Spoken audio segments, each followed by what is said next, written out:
झबरा आदमी का स्वागत। झबरा आदमी बड़े हॉल में खड़ा था। उसके हाथ में झबरा टोपी थी। वह सोच रहा था कि उसका क्या होगा।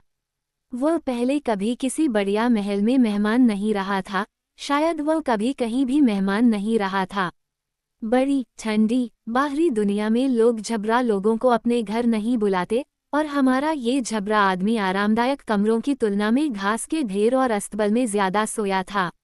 जब दूसरे लोग बड़े हॉल से बाहर निकले तो उसने राजकुमारी ओज़मा के शानदार कपड़े पहने नौकरों को ऐसे देखा जैसे उसे बाहर जाने का आदेश दिया गया हो, लेकिन उनमें से एक ने उसके सामने इतने सम्मान से सिर झुकाया जैसे वह कोई राजकुमार हो, और कहा, मुझे अनुमति दीजिए कि मैं आपको आपके कमरे तक ले जाऊं। झबरा आदमी ने लंबी सांस ली और हिम्मत जुटाई। बहुत अच्छा, उसने उत्तर दिया, मैं तैयार हूँ। वे बड़े हॉल से होते हुए मखमल से बने कालीन से ढकी हुई भव्य सीढ़ियों से ऊपर गए और चौड़े गलियारे से होते हुए नक्काशीदार द्वार तक पहुँचे। यहाँ नौकर रुका और दरवाजा खोलते हुए विनम्रतापूर्वक कहा, कृपया अंदर आएं, सर, और हमारे रॉयल ओज़मा ने आपके लिए जो कमरे तैयार करने का आदेश दिया है, उनमें अपने आप को घर जैसा महसूस करें। आप जो कुछ भी देखते हैं वह आपके उपयोग और आनंद के लिए है, जैसे कि यह आपका अपना हो। राजकुमारी 7 बजे भोजन करती है और मैं आपको ड्राइंग रूम में ले जाने के लिए समय पर यहाँ पहुँच जाऊँगा, जहाँ आपको उसके प्यारे शासक से मिलने का सौभाग्य प्राप्त होगा। क्या इस बीच कोई ऐसा आदेश है जिसके द्वारा आप मुझे सम्मानित करना चाहते हैं? नहीं, झबरा आदमी ने कहा, लेकिन मैं बहुत आभारी हूँ। वो कमरे में दाखिल हुआ और दरवाजा बंद कर लिया और कुछ देर तक हतप्रभ खड़ा होकर अपने सामने की भव्यता को निहारता रहा। उन्हें दुनिया के सबसे शानदार महल में सबसे सुंदर अपार्टमेंट में से एक दिया गया था, और आप आश्चर्य नहीं कर सकते कि उनका अच्छा भाग्य उन्हें तब तक आश्चर्यचकित और विस्मित करता रहा जब तक कि वे अपने आसपास के वातावरण के आदी नहीं हो गए। फर्नीचर सोने के कपड़े से बना था, जिस पर लाल रंग से शाही मुकुट की कढ़ाई की गई थी। संगमरमर के फर्श पर बिछा गलीचा इतना मोटा और मुलायम था कि वह अपने कदमों की आवाज नहीं सुन सकता था, और दीवारों पर ओस की भूमि के दृश्यों से बुनी गई शानदार टेपेस्ट्री थीं। किताबें और गहने बहुतायत में बिखरे हुए थे, और झबरा आदमी को लगा कि उसने पहले कभी एक ही जगह पर इतनी सारी सुंदर चीजें नहीं देखी थीं।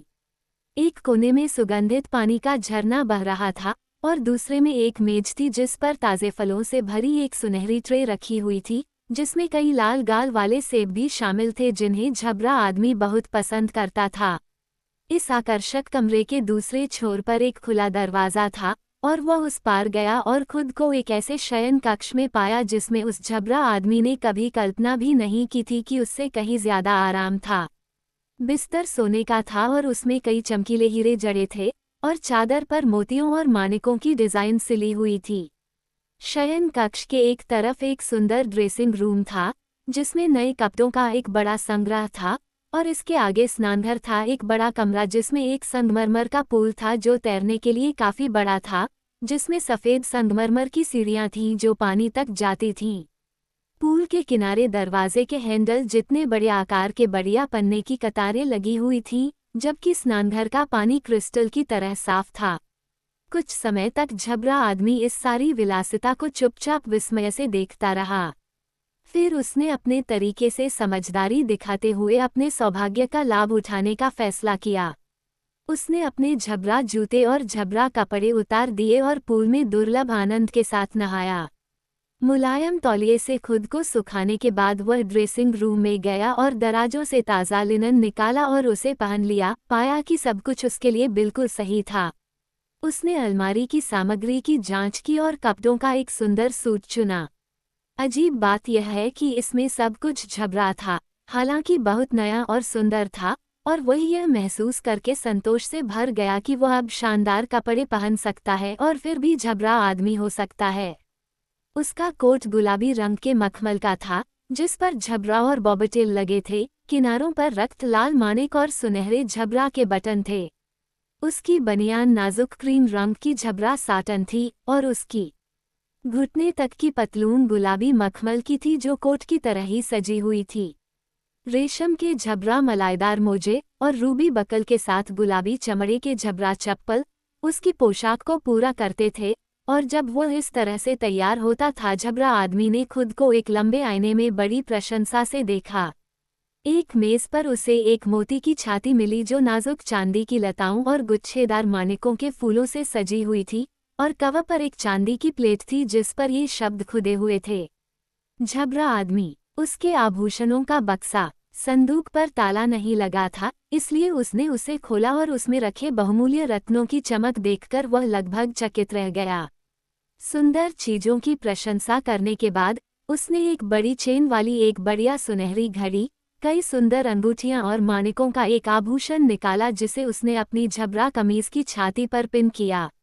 अपने बालों और मूंछों को ध्यान से पूरी तरह से गलत दिशा में ब्रश करने के बाद उन्हें जितना संभव हो सके झबरा दिखाने के लिए झबरा आदमी ने खुशी की गहरी सांस ली और फैसला किया कि जैसे ही वो उसे बुलाएगी वह शाही राजकुमारी से मिलने के लिए तैयार है। जब वह प्रतीक्षा कर रहा था तो वह सुंदर बैठक कक्ष में वापस आया और समय बिताने के लिए लाल गालों वाले कई सेब खाए।